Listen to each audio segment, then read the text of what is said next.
Next limit से related हमारे questions हैं। इन क्वेश्चंस में determine the left and right hand limit of the following functions. Left hand limit और right hand limit हमने find करनी है। देखें एग्जांपल 1 है हमारे पास, F of X is equal to 2x square plus x minus 5। ये एक फंक्शन है, ये एक पोलिनोमियल फंक्शन है वेरिएबल x में। वो कहता है point c is equal to 1 पे इसकी लेफ्ट हैंड लिमिट निकालें।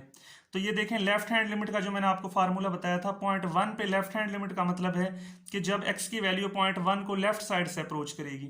अब लेफ्ट साइड से अप्रोच करने के लिए आपको बताया था कि LHL is equal to limit x approaches to 1 के ऊपर माइनस लगा देते हैं f ऑफ x। इसका मतलब है कि x की वैल्यू 1 को लेफ्ट साइड से अप्रोच कर रही है।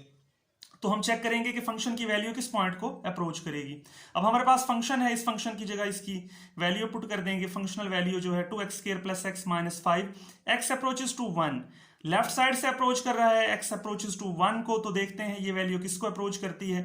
ये एक पोलिनोमियल है, यानी इसकी लिमिट और वैल्यू इक्वल होती है पोलिनोमियल की। तो हम x की जगह 1 पुट कर देंगे। आप देखें ये हमारा आंसर आ जाएगा -2।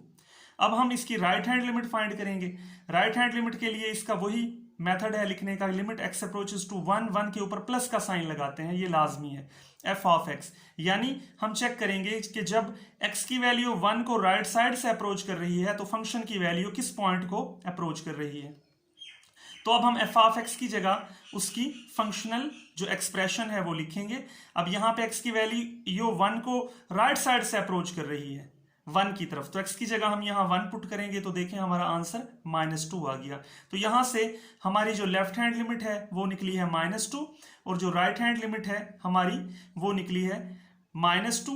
अगर लेफ्ट हैंड लिमिट जैसा कि पढ़ा था और राइट हैंड लिमिट इक्वल आ जाए, जैसा कि यहाँ पे इक्वल है, तो इसका मतलब है फंक्शन की लिमिट एग्जिस्ट करती है। फिर हम उसे इस तरह लिखते हैं कि limit x approaches to 1 f of x is equal to -2।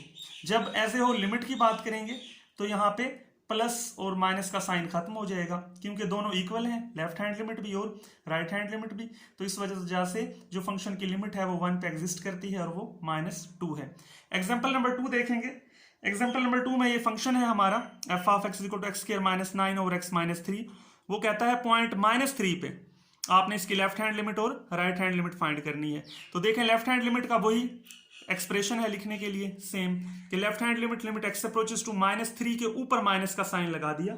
इसका मतलब है कि x की वैल्यू -3 को लेफ्ट साइड से अप्रोच कर रही है f ऑफ x। अब f ऑफ x की आप एक्सप्रेशन लिख लेंगे यहाँ पे। अब देखें जब x की वैल्यू -3 को अप्रोच करती है हमने इसकी लिमिट फाइंड करनी है। जब डायरेक्ट -3 को पुट करते हैं तो ये 0/0 फॉर्म आ जाती है, जैसे हमने पहले भी लिमिट के क्वेश्चन सॉल्व किए थे। तो अलजेब्राइक टेक्निक्स लगाएंगे। x स्क्वायर -9 को लिख सकते हैं x -3 into x plus 3 over x -3। x -3 से x -3 हमारा कैंसिल हो जाएगा। तो उसके बाद ये हमारा इसका 0 आंसर आ गया।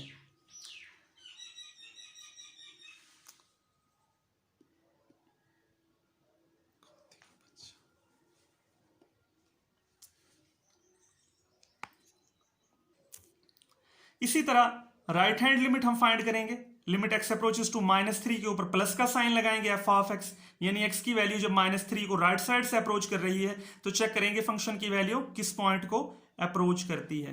तो देखें यहाँ पे हमने ये फंक्शनल एक्सप्रेशन यहाँ पे लिख दी, अलजेब्राइक टेक्निक्स लगाई, तो हमने देखा कि जो राइट हैंड लिमिट है वो भी 0 आई।